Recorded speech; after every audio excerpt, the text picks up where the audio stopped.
Botany के professor Ghanshyam Tiwari 6 महीने पहले रिटायर हो गए थे। अभी उनके जीवन यापन करने का एकमात्र संसाधन उनकी पेंशन थी, लेकिन उन्हें उनकी पेंशन नहीं मिल रही थी।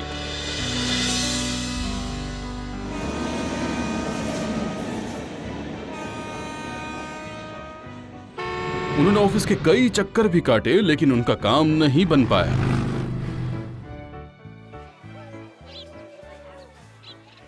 आज तो मैं इन लोगों को सबक सिखा कर ही रहूंगा। इन लोगों ने तो मुझे पागल बना कर रखा है।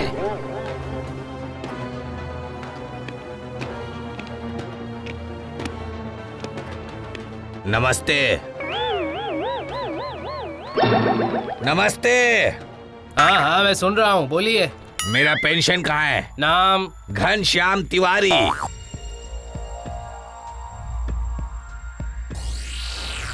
नहीं हुआ है। नहीं हुआ मतलब? आपने ही तो कहा था कि परसों आ जाना, काम हो जाएगा। अरे क्या मुसीबत है, हो जाएगा तो बता दूंगा। ये सब क्या हो रहा है सर? मैं पिछले 6 महीनों से चक्कर काट रहा हूँ, 6 महीनों से, और आप लोग बोलते हैं आज नहीं कल, कल नहीं परसों। मैं बस चक्कर ही लगाते जा रहा हूँ। क्यों परेशान कर रहे हैं? फाइल रेडी नहीं है, इसमें मैं क्या करूँ? और कितने दिनों तक आप एक ही बात बोलेंगे? हाँ, शोर मचाइए या बैठे रहिए, जो मन में आए कीजिए। जितना समय लगना है उतना लगेगा। इसमें 2-3 साल या उससे ज्यादा वक्त भी लग सकता है। ठीक है, जितना भी समय लगता है लगने दो। मैं यहीं पर बैठा रहूंगा, देखता हूँ। मैं भी देखता हूँ आप लोग पेंशन कैसे नहीं देते।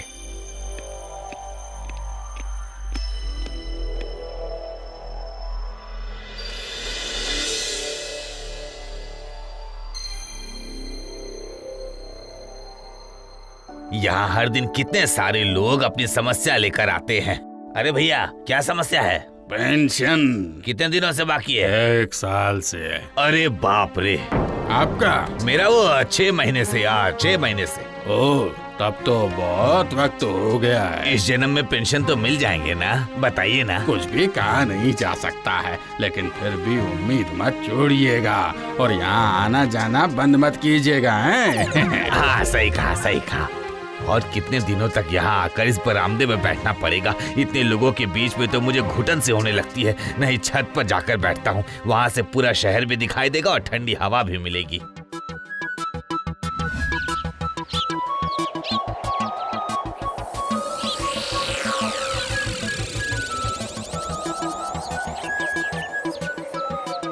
वाह, कितना बड़ा छत है।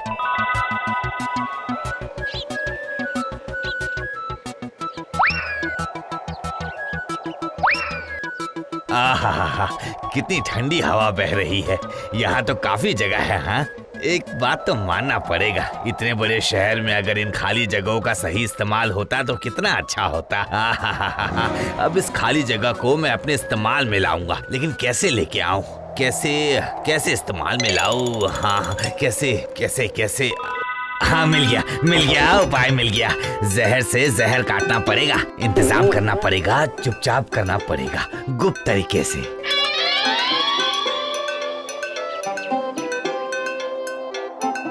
सर नीचे चलिए। आप यहाँ क्या कर रहे हैं? क्यों? ऑफिस की छत पर चढ़ना मना है। ठीक है, चलिए।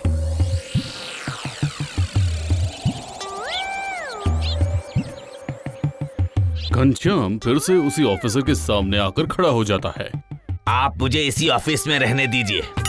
देखिए, ऑफिस में रहना मना है। मैं हर दिन घर से आना जाना नहीं कर सकता हूँ भाई। क्या मुसीबत है? मैंने कहा ना, ऑफिस में आप नहीं रुक सकते। देखिए, मुझ में हर दिन इतने पैसे गाड़ी का किराया देकर यहाँ आने जाने की ताकत नहीं है, इसी कारण से। तो इसमें मैं क्या करूँ? क्या करूँ मतलब? अगर आप मुझे यहाँ नहीं रहने दे सकते तो मुझे यहाँ आने जाने का किराया दे दीजिए। क्या हम लोग आपको किराया दें? हाँ, हर दिन आने जाने के 200 रुपए। 200 रुपए? लेकिन हम लोग किराया क्यों देंगे? तो फिर मुझे यहाँ रहने दीजिए, मैं तो इसी छत पे रह लूंगा। ठीक है, मैं आपको इजाजत दे रहा हूँ। आप छत पर ही रहिए। जब तक आपकी पेंशन क्लियर नहीं होती तब तक आप वहीं पर रहिए। जिस दिन पेपर तैयार हो जाएंगे मैं आपको बता दूंगा। उससे पहले नीचे आकर हमें डिस्टर्ब मत कीजिएगा, प्लीज। जाइए।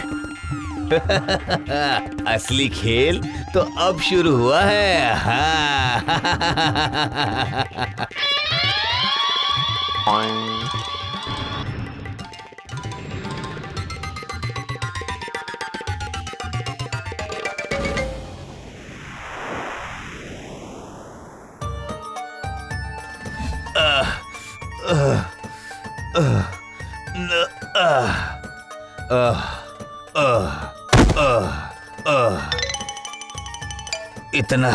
इतना काफी है, इससे काम हो जाएगा। हाँ, जितनी मिट्टी मैं लेकर आया हूँ उतने से ही मेरा काम हो जाएगा। चलो अब मैं सारी मिट्टी छत पर फैला देता हूँ। उसके बाद वो सारी मिट्टी छत पर फैला देता है। उसके बाद वो फूल गोभी के पौधे लगा देता है। उसके बाद वो छत पर खाद तैयार करता है। चलो आज का काम तो खत्म हो गया। जाता हूँ, होटल से जो खाना लेकर आया हूँ अब मैं वो खा लेता हूँ। पेट पे चूहे कूद रहे हैं।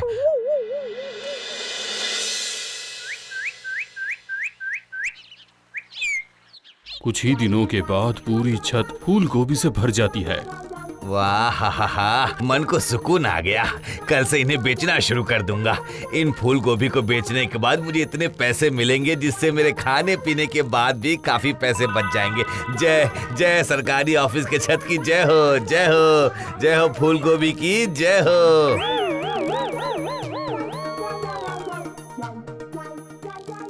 सर एक बार छत पर चलिए ना। क्यों?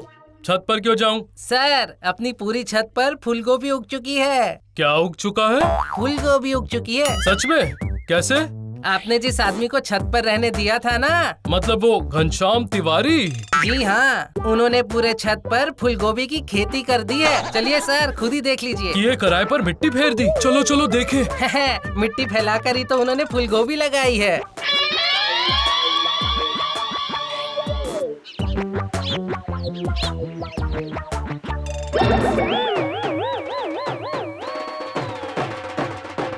ये आपने क्या कर दिया घनश्याम जी? आपने छत पर फूलगोभी की खेती कर दी, वो भी सरकारी ऑफिस की छत पर। इन्होंने सिर्फ खेती नहीं की है बल्कि हर शाम बाजार में जाकर फूलगोभी बेच कर आते हैं। क्या बेचते हैं? ये तो सरकारी जगह है, इस पर कमीशन लगेगा। लाइए फूलगोभी बेचने का कमीशन दीजिए। देखिए आपके शर्त के अनुसार मुझे जब तक पेंशन नहीं मिलेगा तब तक मैं छत पर रह सकता हूँ। इसलिए जब तक मेरी पेंशन शुरू नहीं होगी मैं तब तक यहाँ से नहीं जाऊंगा।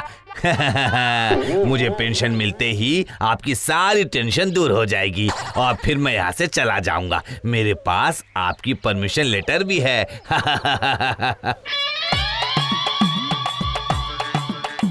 इस घटना के बाद पूरे ऑफिस में हलचल मच जाती है। सारा काम छोड़कर सबसे पहले घनश्याम तिवारी की फाइल रेडी करो। लेकिन सर अभी और भी बहुत सारे काम बाकी हैं। कोई जरूरत नहीं, सारे काम छोड़कर सबसे पहले घनश्याम तिवारी का काम पूरा करो। आज ही सारा काम करना पड़ेगा। लेकिन मुझे कोई लेकिन वेकिन नहीं सुनना, अभी फाइल चाहिए।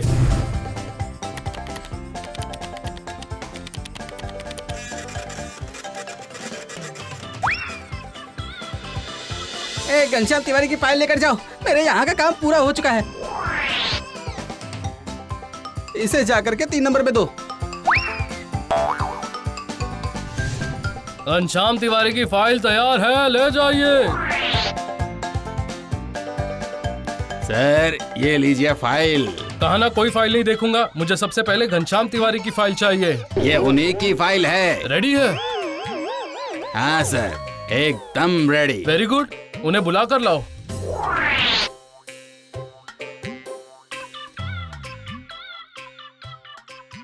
ये लीजिए आपकी फाइल।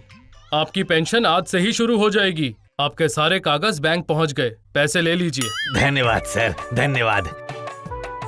ये लीजिए 10,000 रुपए।